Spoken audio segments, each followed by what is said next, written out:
আসসালামু আলাইকুম everyone, welcome to my blog. আজকে হঠাৎ করে প্ল্যান হলো বাবার বাড়ি যাবো রাত্রে করেই। এই যে এখানে কাপড় চোপড় নিয়ে নিছি, আমি এখন কাপড় চোপড়গুলো ব্যাগের ভিতরে গুছিয়ে নিব।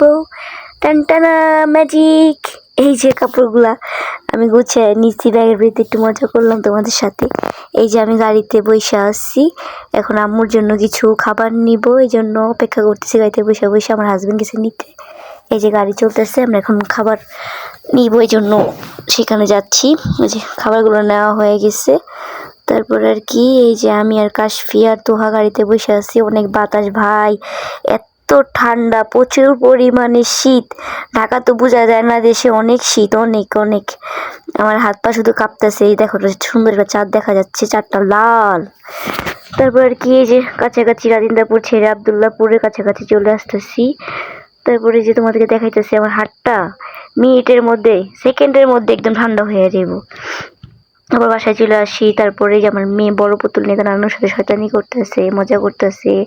সে তো অনেক খুশি পুতুলটা পেয়ে। সে তো ভাবতেছে সেটা একটা বাবু, কিন্তু সে বুঝলো তার থেকে বড়। তারপর দিন সকালে আর ভিডিও নেওয়া হয়নি। তারপর দিন সকাল থেকে আবার ব্লগটা স্টার্ট করি। দেখো কি কুয়াশা ভাই, এত কুয়াশা। বাট আমার আগের থেকে প্ল্যান ছিল আমি কুয়াশার মধ্যে একটু বাহিরে যাব।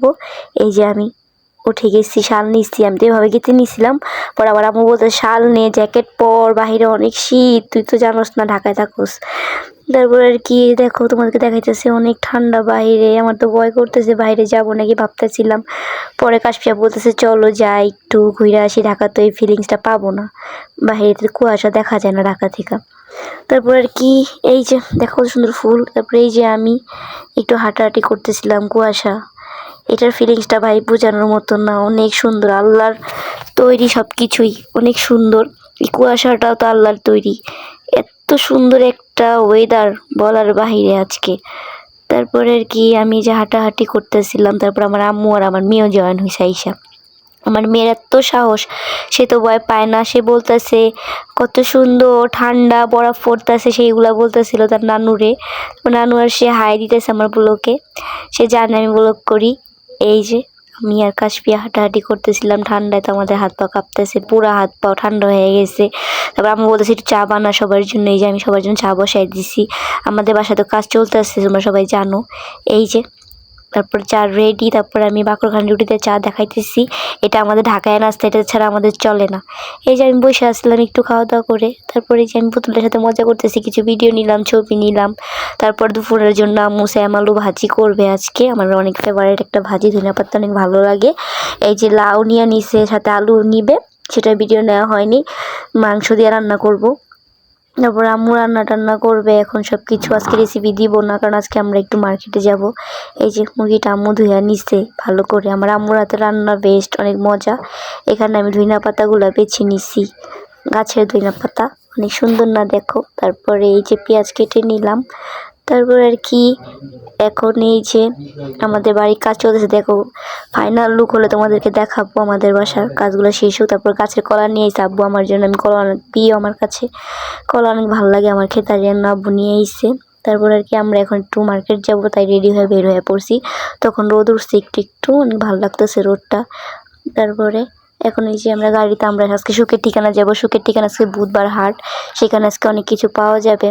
তারপরে এই যে আমি, আমার মেয়ে, আমার আম্মু, কাশফিয়াও আছে ওই সাইডে বসছে। তারপরে এই যে গাড়ি থেকে ভিডিও নিতেছিলাম আমাদের স্টানের। তারপর আমার আম্মু এখন এই যে গেছি, আমরা ওখানে যাই, আমার আম্মু কেনাকাটা শুরু করে দিচ্ছে, আর আমি তো ভিডিও নিতেছিলাম। পরে আর কি এই যে নিমতলা গেতেছিলাম, সেখান থেকে সব কিছু কেনাকাটা করে, এগুলো ভিডিও নেওয়া হয়নি। তারপর আমরা রিস্কা অনেক মজা করতেছিলাম। পরে আম্মুর উপর আম্মু ক্ষুধা লাগছে, পরে আম্মু বলে মিষ্টির দোকানে থাম। এই যে এখানে ছেঁকা রুটি আর ভাজি পাওয়া যায়, অনেক মজা। তারপর আম্মু আজকে পিঠা বানাবে, তার জন্য গুড় নিয়ে নিল। তারপরে এখন আম্মু এটাকে ক্ষীরাও বলে, খেসাও বলে, পাটিসাপটা পিঠা বানাবে, তোমরা তো বুঝতেই পারছো। এই যে মিষ্টির দোকান, আমি একটু ঢং করতেছিলাম আয়নাতে, মজা করলাম তোমার সাথে। তারপরে বাসায় চলে গেলাম। এই যে কাশফিয়া বলতেছে আজকে অনেক মার্কেট করছি আমি, আমার ব্যাগটাও সে নিচে, অনেক হেল্প করে আমার। তারপরে এই যে আমি গোসল টোসল করে ফ্রেশ হয়ে দুপুরে খাবারের জন্য বসে গেছি, ভাজি, তারপরে মুরগির মাংস নিয়ে। অনেক মজা হয়েছে খাবারগুলো, বেস্ট। আমার মা সেরা রাঁধুনি, তার হাতে সব কিছু অনেক মজা হয়। তারপরে খাওয়া দাওয়া শেষ করে আমি একটু হাঁটাহাঁটি করব। এর আগে আম্মু আবার পিঠার জন্য চাল গুঁড়ি করে নিয়েছে। আম্মু পিঠা খাওয়াবে তার আদরের মেয়ের জামাইকে, মানে আমার আমার জামাইকে খাওয়াবে। তারপরে এই যে চালের গুঁড়ি কইরা নিছে, আজকে পাটিসাপটা পিঠা বানাবে, ভালো করে গুঁড়ি করে নিছে। আমি পিঠার রেসিপিটা তোমাদের জন্য দিয়ে দিব নে, বা দেখে নিও সবাই কেমন হয়েছে বললো জানাও। তারপরে আর কি এই যে আম্মু এখন সব কিছু গুঁড়ি টুড়ি কইরা তারপরে এখন এই যে পিঠার জন্য গুড় সেগুলো নিয়ে আইছিল নিমতলা থেকে, তোমাদের দেখছোই। তারপরে এই যে এখন পিঠার গুঁড়ির সাথে গুড়গুলা মিক্স করতে আসলো, মিক্স করে আম্মু এগুলো রেখে দিবে। তারপরে আম্মুরে বলতেছি আম্মু চলো একটু খালামুনির বাসা যাই। তারপরে যে আমরা খালামুনির বাসা যাইতেছিলাম একটু হাঁটাহাঁটি করতে করতে। পরে আর কি রাস্তা দিয়ে যাতে যেতে আমি দোকান থেকে আবার একটা আব্বু বলতেছে কি খাইবা, তারপরে আমি বললাম একটা চিপস দাও। তারপরে যে একটা চিপস নিয়ে নিলাম। আমি তো আর খাই না ভাই, আমার নাম আমার মেয়ের আমার মেয়েই খাইবো। তারপরে আমি আবার একটু খাইলাম, দেখলাম কেমন হলো ভাই, প্যাকেটটা কিন্তু আর আমার হাতে নেই, মেয়ে নিয়ে নিছে কিন্তু। তারপরে আর কি এই যে তারপরে দেখো কত সুন্দর রোদ উঠছে দুপুরবেলা, এখন কত ভালো লাগে না, বিকাল টাইম রোদটা উঠছে, এরকম দুপুর এরকম রোদটা উঠছিল। তারপরে এই যে আম্মু আবার পিঠা বানাইতেছিল, পিঠাটা এখন রেডি করবে আম্মু, আমি পুরোটা নিব না কারণ আমি রেসিপি দিব তোমাদের জন্য। তারপরে আম্মুর পিঠা বানানো শেষ হওয়ার পরে আমি বলতেছি আম্মু আমারও শিখা, আম্মু বলে শিখা নেই, আমি মরে গেলে কে বানায় খাওয়াবে, আমি বলি তুমি খাওয়াবে, আর কে খাওয়াবে, দেখো পিঠাটা কত সুন্দর হয়েছে। পরে আব্বু আবার মুড়ি মাখার জন্য আলু চপ দো বাজে সব কিছু আনছে, বলতেছে মা তুই মাখ। তারপর সব কিছু কাটলাম, তারপরে এই যে আমি নিজেই মাখতেছি, সরষার তেল দিলাম, লবণ দিলাম, তারপরে যে ঘুমনি সব কিছু দিয়ে মাখতেছিলাম। বড় একটা পাতিল আনিছি কারণ ছোট বলে হবে না, আমাদের অনেক মানুষ আছে, সবাই একসাথে খাবো। আজকে ব্লগটা এই পর্যন্ত, সবাই ভালো থাকবো, সুস্থ থাকবো, আল্লাহ হাফেজ, টাটা, গুড নাইট।